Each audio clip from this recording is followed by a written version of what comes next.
Joining me now is Missouri Senator Eric Schmitt, a member of the Senate Armed Services, Commerce, Science, and Transportation Committees. He's also a member of the Joint Economic Committee. Senator, it's good to see you.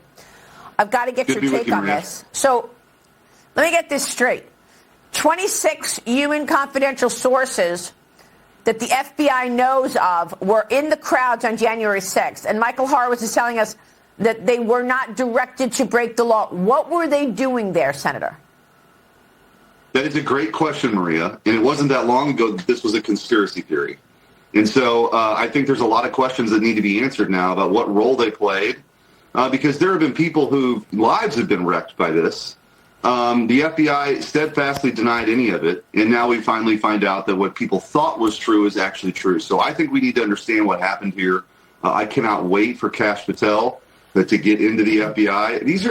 These are questions that sort of break down trust. And, the FBI has been sort of politicized, and January 6th has been used as a sledgehammer over Republicans about being the quote-unquote threats to democracy. When Joe Biden, of course, has weaponized that agency, and now we find that there were FBI agents or paid informants, however you want to slice and dice the words, that were a part of what happened that day. So I just think we need to understand better what the role was, who authorized it, what they were doing, and, again, just a lot of unanswered questions, unfortunately. If the IG, the Inspector General, is coming out with all of these facts, does that mean that Liz Cheney and the J6 committee knew about this? Well, wouldn't that be great to know, Maria? But they destroyed all the documents on their way out. So, again, this whole thing was propped up. I just think you have to look at the arc of the story here. The January 6th committee was set up for the very specific purpose of giving somebody like Jack Smith the reason to go charge President Trump. That's right. And to take him out politically. That's the whole thing. They had a Hollywood producer, Maria, come in and do the January 6th hearings with Liz Cheney and Adam Kinzinger and that whole crew. It was a total joke. They destroy the documents on the way out. Jack Smith props up these ridiculous cases that, of course, had no legal merit. The Supreme Court knocks it out with the presidential immunity ruling anyway. Fani Willis, their second in command, is meeting at the White House coordinating. The number 3 person at DOJ goes to the New York prosecutor's office. And President Trump stared all of it down, and won in a mandate, won the popular vote, and here we go now with an opportunity for a real reform agenda. So, as terrible as all this stuff was, the light at the end of the tunnel here is we're on the precipice, I think, of a great American renewal here, not just economically, not just militarily, but for transparency. Yeah. Well, I mean, you want to look ahead. We all want to look ahead, and we want to focus on what's ahead. But look at all the people's lives that have been destroyed. Yeah. Just because they were in Washington on January 6th, just because they were in the crowds. And now we learn, were they lying then or are they lying now? I mean, now we learn that the FBI lied and lied and lied again about FBI human sources being in the crowd, and they were. So we have no idea what they incited. Did they say, come on, let's open the doors, let's go on in, let's go to the offices? We don't know. And then they destroy evidence in the January 6th commission. I mean, maybe Liz Cheney really does need a pardon. Well, I think, look, sadly, this isn't and as President Trump looks at all of these moving forward, he's going to look at all the J6 cases, I think, individually, he's going to make some decisions.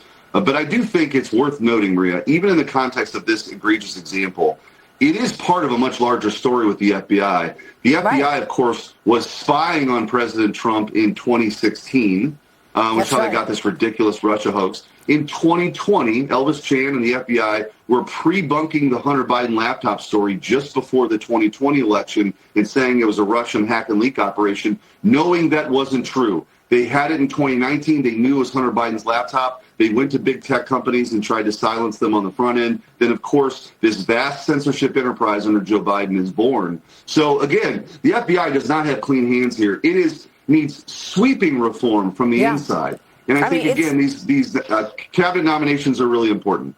I mean, it's just stunning over and over again. It's just stunning the way the FBI leadership has operated with such, politics laced everything.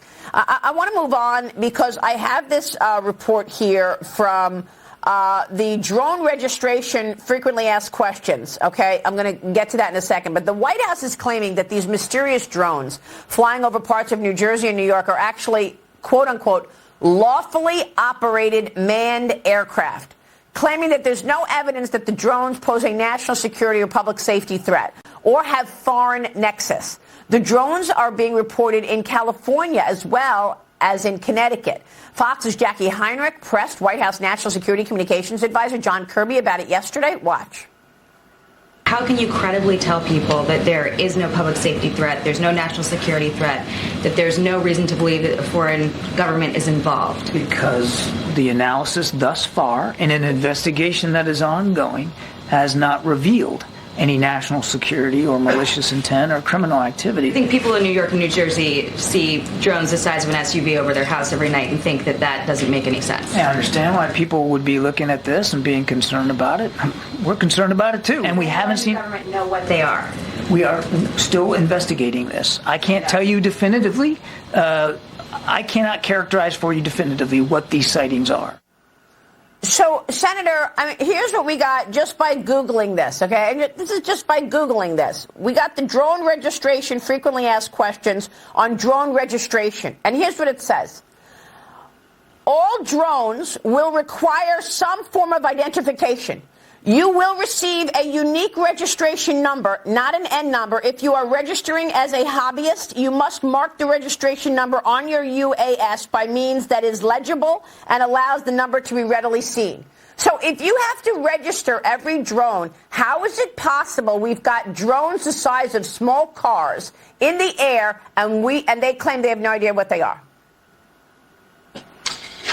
Well, this is this is a total breakdown. And we could spend an entire show on the problems associated with this. We do not have, first of all, everything you just said is true.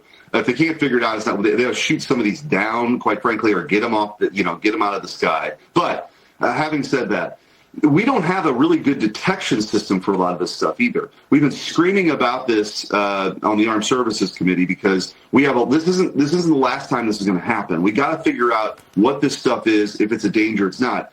Like I said, I'm on the Armed Services Committee. There's been no communication at all. So people think that somehow we're more in the loop. This administration plays hide the ball all the time. They're not forthcoming. And on the way out, this is emblematic of the lack of leadership. They have no answers. They don't communicate. What they are communicating to all these agencies is spend as much money as you can before January 20th when President Trump comes in. Spend another $20 billion on Ukraine. They're not doing anything for North Carolina. So all of this stuff is just total incompetence. So when we were told the adults are now in charge and they came in so gleefully, they're not in charge and they're not adults. These folks don't have the answers to very important questions the American people ask. One last point, Maria.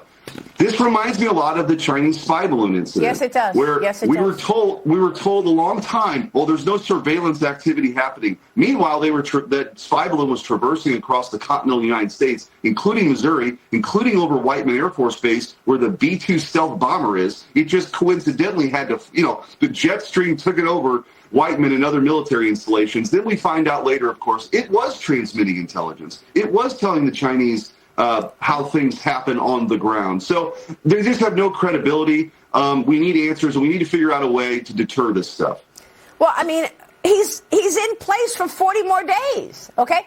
I guess we could all just pray that for the next 40 days, whoever it is flying those drones doesn't get aggressive with the United States, since we have no idea and they refuse to shoot them down. We'll pray. Yeah, well, and the other thing... Yeah, that's a sad state of affairs, isn't it, Maria? Absolutely. You just introduced a new bill demanding inspectors general keep track of censorship efforts by government agencies. And boy, do we need this. The Transparency in Bureaucratic Communications Act would order government watchdogs to give Congress a detailed description of any communication between agencies and online platforms. Senator, we already know, because of the Twitter files, that more than 1,000 government bureaucrats worked with social media companies, including Facebook, as well as Instagram, as well as Twitter, to censor information that Americans should have seen during COVID. Why did they get away with it, and what can you do about it? Will this bill cover it? Well, this is a personal passion of mine, Maria. As you know, my former job as Missouri Attorney General, we brought the Missouri versus Biden lawsuit that had all the discovery that exposed it even before Elon Musk purchased Twitter. That's and right, then further exposed it. So we saw this discovery as terrifying. There's a few things we can do.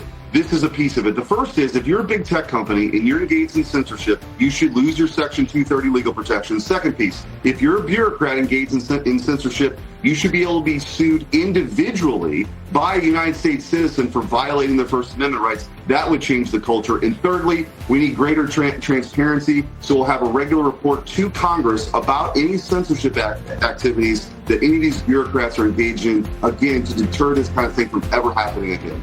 Senator, thanks for your work on this. Really appreciate it. Great to see you this morning. Thank you. Eric Schmitt Take care, Maria. joining us.